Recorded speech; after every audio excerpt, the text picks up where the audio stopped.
우리 인간들은 수많은 이야기들이 있습니다. 천지창조부터 현대 최첨단 과학의 이야기까지 수많은 스토리들로 우리들의 생각이 만들어지고 우리들의 인생을 엮어갑니다. 하나님께서 이 세상을 창조하셨다는 이야기도 있고요. 빅뱅으로부터 이 우주가 출발했다는 과학의 이야기, 그 가운데서 지금은 빅뱅의 이야기가 훨씬 우세하기는 하지만 사실 이 빅뱅의 이론이 우리들 일상으로 들어온 것은 불과 100여 년이 되지 않았습니다. 하긴 지구가 평평하다는 이야기도 몇백 년 전에는 모두 그것이 진실이라고 믿었었으니까요. 과학기술이 워낙 발전을 하다 보니 과학기술의 이야기가 마치 이 세상의 진실이든 사람들은 믿어버리고 있습니다만 여전히 우리들 인간에 관련된 수많은 비밀들은 여전히 과학으로 풀어내지 못하고 있는 것도 현실이에요. 그 가운데서 윤회의 이야기는 여전히 사실 이 세상의 비주류의 이야기인지도 모릅니다만, 그래서 오직 불교에서만 윤회의 이야기를 하고 있습니다만, 그러나 우리들이 인생을 살아가면서 이해가 되지 않는 수많은 현상들을 설명하려고 들면 이 윤회 이야기를 빼놓고는 설명이 되지 않는 것도 어쩔 수 없는 겁니다. 그래서 우리들은 윤회가 있다는 것을 알 수 있는 것이고요. 여러분들이 그것을 믿거나 말거나 말이죠. 우리 인생학교에서는 늘 같은 얘기를 합니다. 인과율이 이 법칙만이 이 우주에서 존재하는 거의 유일무이에 가까운 법칙이라고요. 이 인과율이 작동을 하려면 결국 윤회의 이야기를 벗어날 수 없게 됩니다. 인과율이 작동하는 범주에 결국 윤회의 현상이라는 것이 생기는 거니까요. 아무튼 윤회를 믿지 않는 분들을 위해서 이렇게 윤회가 존재한다는 것을 좀 설명을 길게 해봤습니다.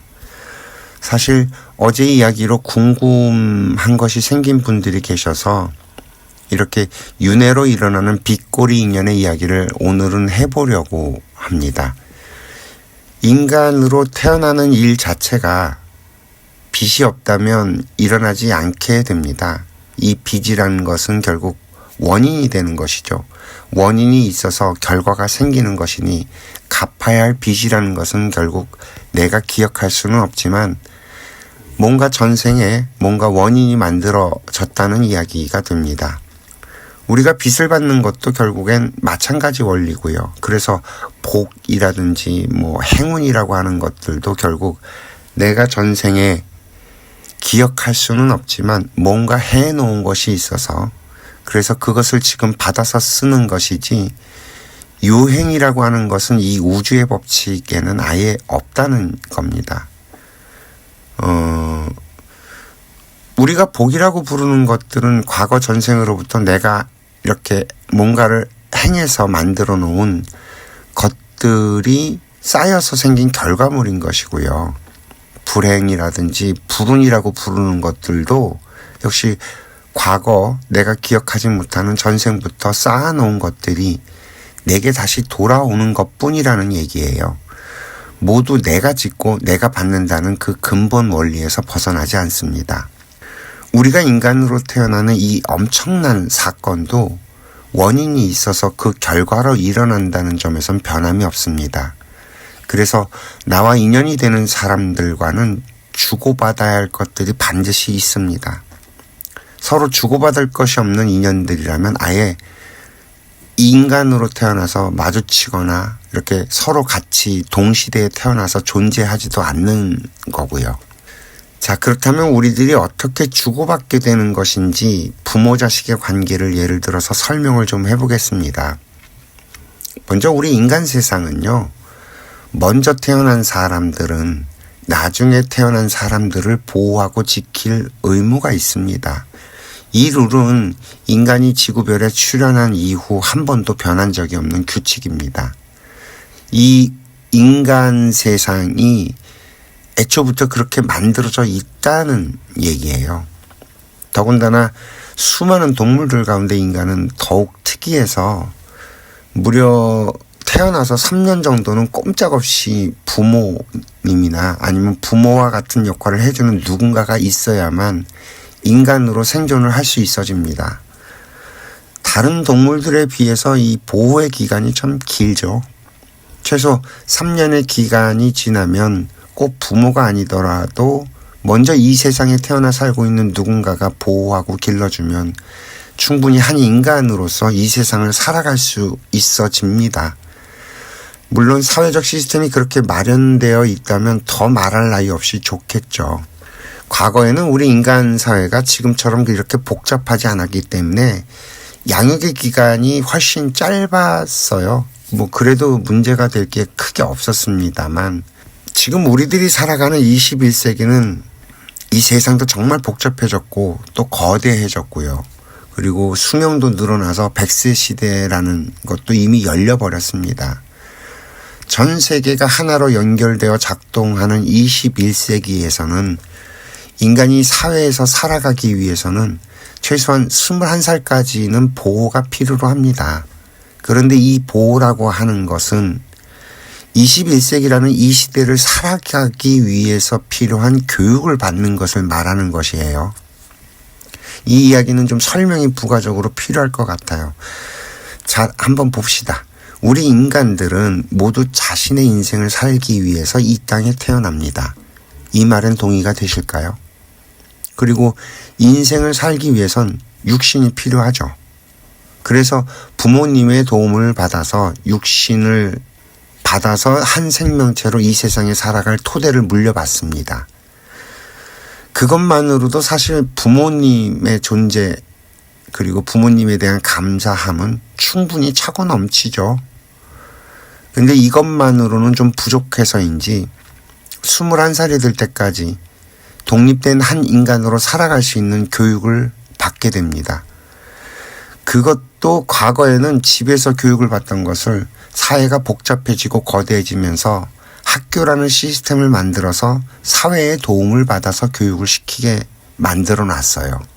그러니까 부모가 기르는 것이 아니라 이 사회가 우리의 아이들을 기르는 시대가 이미 되어 있다는 얘기입니다. 우리 아이들이 학교에서 교육받는 수학, 과학, 외국어 같은 것들은 모두 한 인간이 이 지구라는 별에서 한 인간으로 살아남기 위해서 배우는 것들이에요. 이게 좋은 대학에 가려고 학교를 다니는 게 아니라는 말이에요. 그리고 좋은 대학에 가야만 좋은 인생을 살 수 있는 것은 정말 아니라는 거죠. 더 많은 기회를 얻고 더 좋은 인재로 성장하기 위한 것이지 대학을 들어가서 좋은 대학을 들어가게 하는 것으로 부모의 역할이 끝나는 것이 아니라는 말입니다. 차라리 부모들은 아이가 성장하는 동안 자신의 인생을 열심히 살아서 좋은 사람이 되는 노력을 하는 것이 훨씬 아이에게도 그렇고 본인 스스로에게도 이롭습니다. 그래야만 아이에게 그나마 이 세상을 어떻게 살아낼 수 있는지 이야기라도 해줄 수 있게 되죠. 아이의 교육을 사회에 맡겨두고 아이가 내 말을 듣기를 바란다면 이게 이루어질까요? 사회에서 교육받은 아이는 사회의 사람이 되지 내 자식이 되지 않습니다. 내가 아는 것과 아이가 아는 것이 달라서 아이는 내 말을 듣고 이해하고 받아들일 수가 없어요. 요즘 부모 자식들 사이에 대화가 안 통하는 이유가 여기 있는 거예요. 과거에는 부모가 자식을 끼고 앉아서 가르치고 그래서 내 자식이 됐었는데 지금은 그게 안 돼요. 과거처럼 부모가 자식을 끼고 앉아서 가르칠 수도 없고요. 내가 교육시켰다고 해서 이 사회에 나가서 적용이 되지도 않고요. 어차피 21세기는 이 사회 환경이 교육이라는 것은 사회가 담당하게 되어 있습니다. 그래서 어쩔 수 없이 아이의 교육은 사회에 맡길 수밖에 없습니다. 그 대신 나 역시 이 사회의 교육을 받아야만 아이와 대화가 통합니다. 아이들이 교육받은 언어를 모르면요, 부모는 아이와 대화가 되질 않습니다. 이것처럼 아이가 이 사회의 구성원으로 성장할 수 있도록 뒷바라지를 하는 것이 부모가 아이에게 빚을 갚는 거예요. 딱 여기까지죠. 그리고 다른 동물들처럼 인간도 독립을 해야 합니다. 21세기를 살아가는 우리들은 21살이 될 때까지 하나의 사회인이 될 수 있도록 성장을 해내야 하는 것이고요. 거기까지가 먼저 이 세상에 태어난 사람들이 나중에 태어난 사람들을 위해 돌봐야 할 의무인 셈입니다. 그 다음부터는 각자 개개인이 이 사회를 구성하는 사회인이 돼야 되고요. 그래서 자기의 인생을 이 사회의 구성원으로서 살아내는 것입니다. 이것이 부모-자식 관계의 대원칙이에요. 다시 말해서 부모를 포함해서 먼저 이 세상에 태어나 살고 있는 사람들은 자식이나 그리고 나중에 이 세상에 태어난 나의 후배들에게 먼저 빚을 갚아야 할 의무가 있다는 말입니다. 이 지구별에서 대한민국은 특히 이 문제에 대해 아주 열심인 나라여서 자식들에 대한 교육열에 대해서는 만큼은 이 지구상에서 정말 최고인 나라입니다. 문제는 이 교육열이라는 것이 과도해서 오히려 비뚤어져 버렸다는 것이죠. 이게 자연의 원리를 모르고 그냥 내 자식을 위한다고 열을 내니 오히려 역효과가 난 겁니다. 빚은 갚아야 하는데 무엇이 빚을 갚는 방법인지 모르고 해버렸던 거죠. 그러니 오히려 내 자식이 아닌 왼수가 되어버립니다. 자, 정리를 한번 해봅시다. 부모가 자식에게 빚을 갚는다는 것은 자식이 이 사회의 구성원으로 홀로 설 수 있도록 돕는 것입니다. 즉, 자기 인생을 살아갈 수 있도록 뒷바라지를 하는 것이 빚을 갚는 것이라는 말입니다. 자식을 위해 자신의 모든 것을 희생하는 것은 자식을 돕는 것이 아니라 오히려 자식을 망치는 것이라는 얘기이고요. 자, 봅시다. 인간이 이 사회인으로서 홀로 서기 위해서는 반드시 자립심이라는 것이 필요하죠.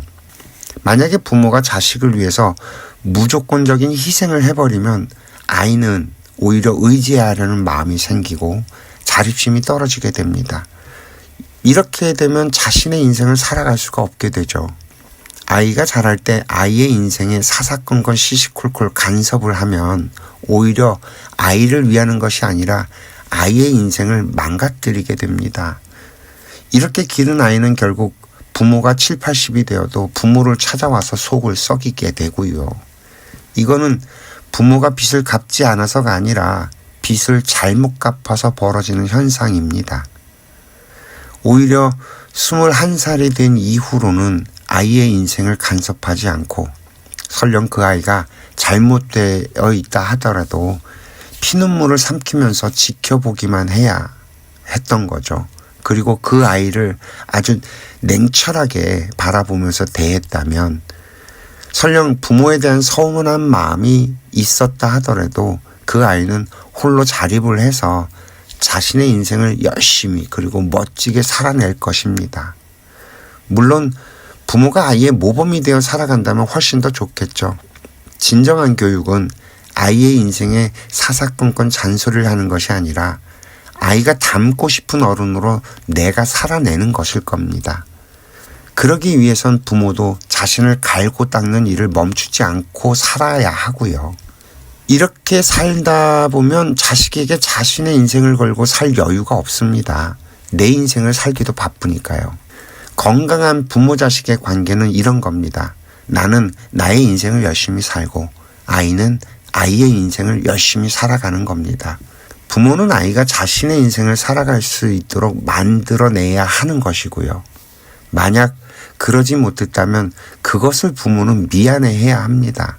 그래서 피눈물이 나도 스스로 일어설 수 있도록 지켜봐야 하는 것이지 절대 잔소리나 간섭을 해서는 안 되는 것이고요.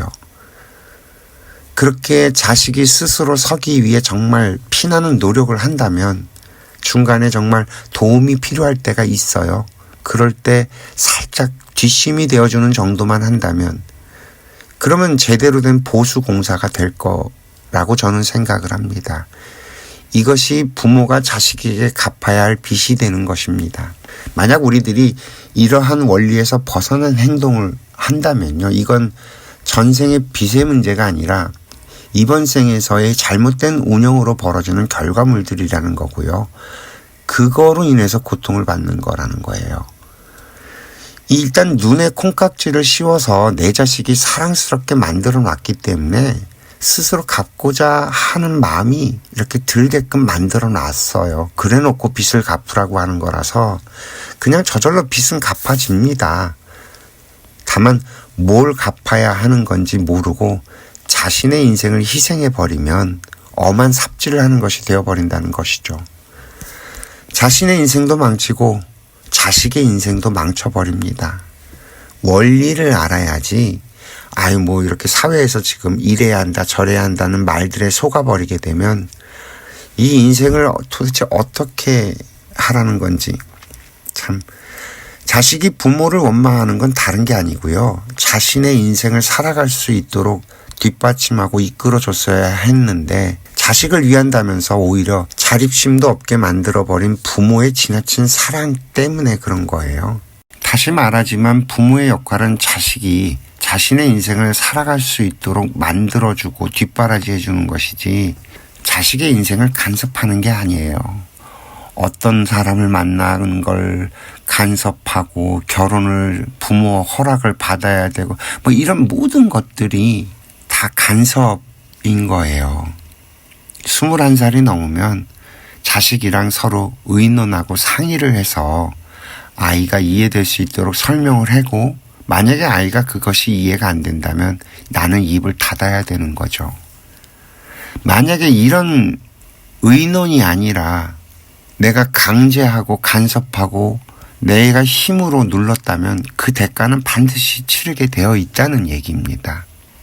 이걸 어떻게 설명을 해야 하나. 이 부잣집에 태어날 아이와 가난한 집에 태어날 아이가 살아야 할 인생이 서로 다릅니다. 내 자식으로 태어난 건 내가 가진 환경 속에서 보고 듣고 경험해야 할 것들이 내 자식에게 있기 때문에 나의 자식으로 태어난 것입니다. 그렇게 우리들은 정확하게 빛의 인연고리도 연결이 되어서 이 땅의 인간으로 태어나게 되어 있습니다. 여기엔 오차나 실수가 없어요. 자연은 저절로 그렇게 작동되는 것입니다. 오차가 없어요. 그래서 인간은 누굴 원망하거나 남 탓을 할 것이 전혀 없습니다. 내가 남 탓을 하거나 누굴 원망한다는 것은 뭔가 잘못 배운 거예요. 이 세상을 제대로 이해하지 못하고 있다는 얘기죠. 그래서 이 세상을 잘 모르거나 잘못 이해한 사람들은 그 오류를 바로잡아 주기 위해서 자연은 끝없이 시련으로 나를 당금질시킵니다. 만약 내가 어려워졌다면 분명하게 내 잘못이 있어서 그런 거지 그렇지 않고 내 삶이 어려워지는 법칙은 없다는 얘기죠. 부모는 자식에게 자신의 모든 것을 쏟아붓는 게 아닙니다. 그러면 오히려 서로 망해요. 부모는 자식에게 자신이 가지고 있는 힘의 한 30% 정도를 써서 이 사회에 홀로 설 수 있도록 뒷바라지하고 보살피는 겁니다. 나머지는 지 스스로 알아서 살아가는 거예요. 이게 자연의 법칙이고요. 꼭은 아니겠지만 부모가 잘 나가다 망하는 경우가 있는데 이럴 때 아이가 그런 경험을 쌓아야 돼서 부모가 망하는 경우도 벌어질 수 있다는 거예요. 만약에 부모가 없이 커야 하는 아이라면 부모가 아이를 기를 수 없는 환경으로 몰아가기도 합니다. 이거 참 이 원리를 어떻게 설명을 해야 사람들이 그게 공감이 가고 이해가 될런지. 그래서 모든 전생의 업이라는 주장도 말이 안 돼요. 이번 생과 지난 생의 공과가 모두 얽혀 있다는 말이죠. 그래서 사주팔자, 즉 전생의 업으로 타고 태어나는 것은 내 인생에 있어서 40%를 넘지 못합니다. 말 그대로 내 인생의 밑그림밖에 안 돼요. 나머지는 내가 이번 생을 살아가면서 선택하고 만들어가는 것에 의해 결정이 됩니다. 그러니 모두 내 업보라는 말은 맞지만 모두 전생의 탓만은 아니라는 겁니다. 우리가 인간으로 태어나 살아가는 이유는 전생에 내가 지은 업을 기반으로 해서 새롭게 이번 생을 잘 운영하기 위해서입니다. 지금 오늘을 잘 살면요. 내일은 분명히 오늘보다 더 나은 날이 된다는 것이지요. 오늘 이야기가 좀 두서없고 길어졌습니다. 이해가 좀 되셨을려나 모르겠습니다. 내일 다시 이야기를 이어서 해보겠습니다. 오늘도 시청해 주셔서 감사합니다.